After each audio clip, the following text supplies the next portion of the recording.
Right. మీరు trading చేయడానికి వచ్చి ఉంటారు. ఎందుకంటే మీరు యూట్యూబ్లో కానీ లేదా మీకు తెలిసిన వాళ్ళు కానీ లేదా మీ ఇంటి పక్కన వాళ్ళు ఇంట్లో ఉండే మనీ ఏం చేస్తున్నారని చూసుంటారు. అందుకే మీకు ట్రేడింగ్ అంటే ఇంట్రెస్ట్ వచ్చి ఉండిద్ది. అయితే ట్రేడింగ్ అంటే ఎందుకు తెలుసు, కానీ ట్రేడింగ్ ఎలా చేయాలి, ఎక్కడ స్టార్ట్ చేయాలి, ఎక్కడ ఏం చేయాలి అనే ఒక ఐడియా మీకు ఉండదు. అయితే ఈ వీడియో మీకోసమే. ఈ వీడియోలో మీకు ట్రేడింగ్ గురించి ఒక రోడ్ మ్యాప్ ఇస్తాను.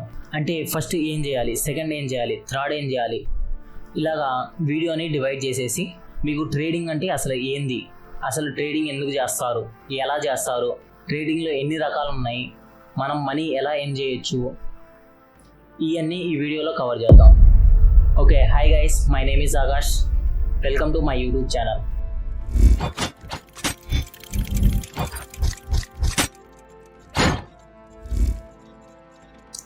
ఈ వీడియోలో మనం మేజర్గా 3 టాపిక్స్ గురించి మాట్లాడతాం. ఫస్ట్ది వచ్చేసరికి అసలు ట్రేడింగ్ అంటే ఏంది, సెకండ్ది వచ్చేసరికి ట్రేడింగ్లో ఎన్ని రకాలు ఉన్నాయి, థర్డ్ది వచ్చేసరికి ట్రేడింగ్ చేయాలంటే మనకి ఏమేమి తెలిసి ఉండాలి. ఈ 3 టాపిక్స్ ఈ వీడియోలో కవర్ చేద్దాం. ఫస్ట్ ట్రేడింగ్ అంటే ఏంది. ట్రేడ్ అంటే ఏం లేదు, మనం పూర్వకాలాలకు వెళ్తే ట్రేడ్ అంటే ఒక వస్తువు ఇచ్చి ఇంకో వస్తువు తీసుకునేదాన్ని ట్రేడ్ అంటారు. ఫర్ ఎగ్జాంపుల్, ఇప్పుడు మనం మార్కెట్లోకి వెళ్ళామనుకోండి, మనం వెజిటేబుల్స్ కానీ ఫ్రూట్స్ కానీ తీసుకోవాలంటే మనం మనీ ఇస్తాం. మనం మనీ ఇచ్చేసి ఆ ఫ్రూట్స్ని తీసుకుంటాం, అంటే మనం ట్రేడ్ చేస్తున్నట్టు. ఓకే, ట్రేడ్ అంటే ఇదే. అదే స్టాక్ మార్కెట్లోకి వచ్చేసరికి మనం ఒక స్టాక్ని బై చేసినా లేదా సెల్ చేసినా దాన్ని ఒక ట్రేడ్ అంటారు. ఓకే, ఇది ట్రేడింగ్ అంటే. ఇప్పుడు ట్రేడింగ్లో ఎన్ని రకాలు ఉన్నాయో చూద్దాం.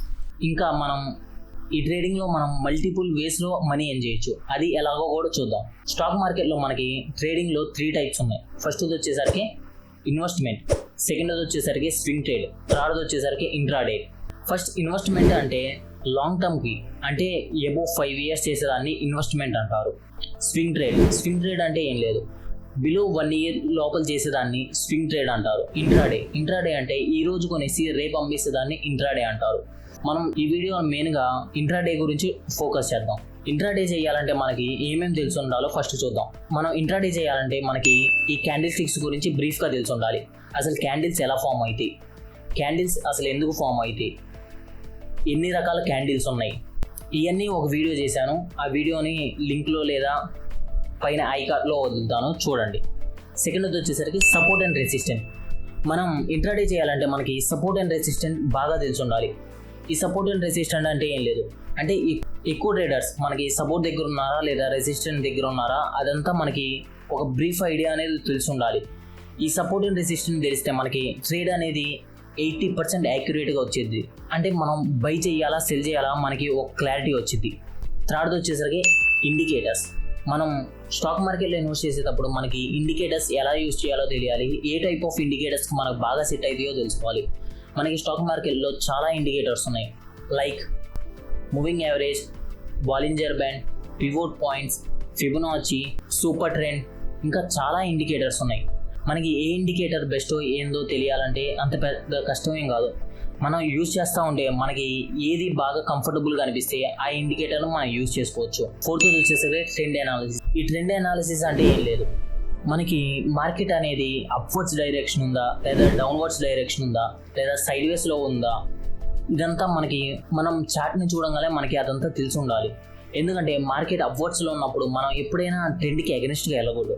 ఎందుకంటే ట్రెండ్కి అగెనిస్ట్కి వెళ్తే మనకి మ్యాక్సిమం లాసెస్ వస్తాయి. మీరు ఇండికేటర్స్ చూసుకున్న support and resistant, candle sticks ఇవన్నీ ఉన్నా ఒకవేళ ట్రెండ్కి ఆపోజిట్కి వెళ్తే కన్ఫామ్ మీకు 90% లాసెస్ అయితే కన్ఫామ్ వస్తాయి. ఓకే, ట్రెండ్ అనాలిసిస్ కూడా మీకు తెలిసి ఉండాలి. ట్రేడింగ్ చేసేటప్పుడు ఎప్పుడైనా మీ మైండ్లో ఒకటే ఉండాలి, నేను మార్కెట్లోకి నేర్చుకోవడానికి వస్తున్నాను, అంతేగాని ఈరోజు నేను ఇంత ప్రాఫిట్ తీసుకొని వెళ్ళాలనే మైండ్తో మాత్రం అసలు రాకూడదు. ఎందుకంటే మీరు మైండ్లో ఒక టార్గెట్ పెట్టుకుంటే మ్యాక్సిమం మీరు ఆ టార్గెట్ కోసం ఓవర్ ట్రేడ్ చేసి ఉన్న క్యాపిటల్ మొత్తం పోగొట్టుకుంటారు. దానివల్ల మీరు ఫ్యూచర్లో మంచి ఆప్షన్స్ వచ్చినా అప్పుడు వరకు మీకు క్యాపిటల్ ఉండదు. మీకు ఉన్న క్యాపిటల్ మొత్తం ముందే పోగొట్టుకుంటారు ఓవర్ ట్రేడ్ చేసి. అప్పుడు అది ఒక గ్యాంబ్లింగ్ లాగా తయారైద్ది. మీరు ట్రేడింగ్ చేసేటప్పుడు ఎప్పుడైనా మనీ ఎప్పుడైనా ఎర్న్ చేయొచ్చు, కానీ మీరు ట్రేడింగ్లో నాలెడ్జ్ని పెంచుకోండి. ఎందుకంటే మనీ ఈరోజు కాకపోతే రేపు ఉంటాయి, కానీ నాలెడ్జ్ అనేది ఎప్పుడు ఉండదు. మీరు ఒకళ్ళ మీద డిపెండ్ అవుతూ ఉంటే మీకు నాలెడ్జ్ అనేది ఎప్పటికీ పెరగదు. సో మీరు ట్రేడింగ్ బాగా నేర్చుకోండి. మీకు ఎంత క్యాపిటల్ ఉండాలో మీకు ఏందో తెలియకపోతే మీకు ఎంత తక్కువ క్యాపిటల్ ఉన్నా ముందు దాంతో ట్రేడ్ చేయడం స్టార్ట్ చేయండి. ఎందుకంటే ఎంత తక్కువ క్యాపిటల్ ఉంటే మీ మైండ్లో అంత బాగా సెట్ అయింది, మీరు అంత బాగా ఫోకస్ చేయగలరు. మీకు ఇప్పుడు 1 lakh 2 lakhs తీసుకొని వస్తే మీరు ఆ ఎమోషన్స్ని కంట్రోల్ చేయరు. మీకు ఒక 5,000 10,000 లాస్ రాగానే మీ ఎమోషన్స్ మొత్తం పోయి మళ్ళీ ఓవర్ ట్రేడ్ చేసి ఉన్న క్యాపిటల్ మొత్తం పోగొట్టుకున్నారు. సో నా సజెషన్ ఏంటంటే తక్కువ క్యాపిటల్తో ముందు రండి. తక్కువ క్యాపిటల్తో వచ్చి చేయాల్సిన మిస్టేక్స్ మొత్తం చేయండి. మీకు ఒక ఐడియా వచ్చింది, నేను ఎక్కడ తప్పు చేస్తున్నాను, ఎక్కడ కరెక్ట్ చేస్తున్నానని. ఆ ఐడియా వచ్చిన తర్వాత మీరు అప్పుడు ట్రేడింగ్ అనేది స్టార్ట్ చేయండి. ఫస్ట్ 10 trades 20 trades తప్పు పోవచ్చు, కానీ మీకు సైకాలజీ అనేది బిల్డ్ అవుతుంది. సో ట్రేడింగ్ చేసేటప్పుడు ఎప్పుడైనా మీరు తక్కువ క్యాపిటల్తో ట్రేడ్ చేయండి. మీ సైకాలజీని బాగా బిల్డ్ చేసుకోండి. మీకు కాన్ఫిడెన్స్ వచ్చిన తర్వాత అప్పుడు మీరు హెవీ క్యాపిటల్ యూజ్ చేసి అప్పుడు ట్రేడింగ్ స్టార్ట్ చేయండి. మీరు ట్రేడింగ్లో మీరు ఎంత ప్రాఫిట్స్ ఎర్న్ చేస్తారో అంతే లాసెస్ కూడా అవుతాయి. So be careful. Bye next వీడియోలో కలుద్దాం.